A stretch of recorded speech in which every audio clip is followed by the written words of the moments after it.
Section 8.1, question P11. And this is more of a conceptual question that's very valuable. And some of these are a little bit counterintuitive. So we're looking again at this confidence interval, this range around the best estimate we have of a population proportion in this case, but it could also be mean or several other things.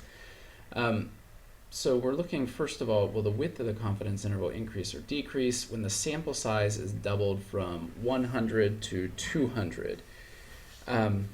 So you would think that this is doing a good thing, which it is. The larger our sample size, assuming that it's randomly selected, is going to increase our precision. We're going to be able to get a better estimate.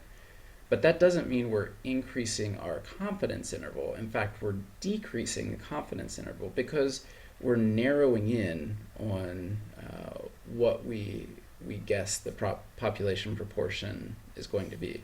So that's the counterintuitive part. Decreasing the width of the confidence interval is a good thing because that means we're more precise. Instead of saying, we think it's 8% plus or minus 2%, we're going to say it's 8% plus or minus 1%, which is much more accurate. Instead of 6 to 10%, now it's 7 to 9%. So we're honing in on that actual value. The confidence interval is decreased from 95% to 90%. So we can be pretty sure that it's within a specific interval. So let me draw a quick picture here.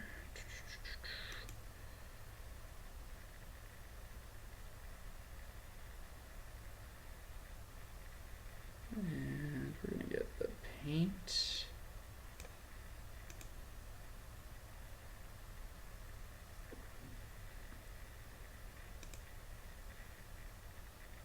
Okay, so we have confidence interval going from 95 to 90%. Let's say that this is our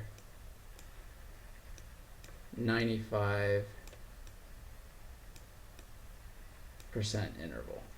So we're pretty confident that it's within this interval. If we go to 90%, if we're willing to just be 90% confident, what can we do then? Well, that's going to shrink the interval. Why is that? So if I'm quite sure it's within this range, why would I be less sure that it's within this range? Well, the closer I get to this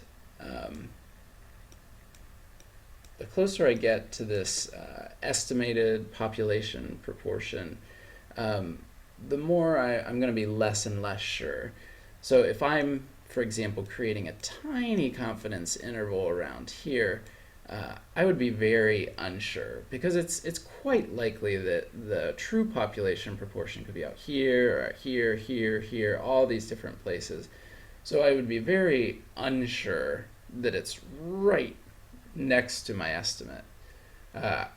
As I go further and further, as I'm willing to take a larger and larger error or a larger and larger range around mine, I'm going to be more and more sure that I'm somehow catching it within this. Another way you could think about it is drawing a basketball hoop. If you had a large basketball hoop, and let's say that this is the size of our basketball, we're pretty confident we can get it in, maybe 95% sure, let's say. But then if we're shooting at a small basketball hoop, and again, same size basketball, we're much less sure that we're going to be able to get it in. We're giving ourselves a much smaller target. And the same thing with these confidence intervals. This is kind of a target for the population parameter, or a scope maybe would be a better word. So it's going to decrease there. Critical value changing from 1.96 to 1.645. Again, we're decreasing. So this is essentially what's going to happen mathematically as we decrease our confidence level. is we're going to, we're going to shrink that, the number of standard errors that we're going out in each direction. And let's take a look at an actual, so this is the example from P2. I'm just going to add one more thing here, the width of my confidence interval. Okay. And to get the width, I'm going to take the upper minus the lower. Okay, and so first thing was doubling the sample size. Where is the sample size? Well, the sample size is buried in this standard error formula. It was 1158. So I'm going to change this to 2000. I'm going to double that. And keep your eye on the width here of the confidence interval. Notice how it went from 0.009 to 0.0005. So by doing that, we decreased the width of the confidence interval. If we're decreasing from 95 to 90%, it's kind of hard to do. These numbers aren't showing up directly in our formula. Where they are showing up is this right here, the number of standard errors that we're going.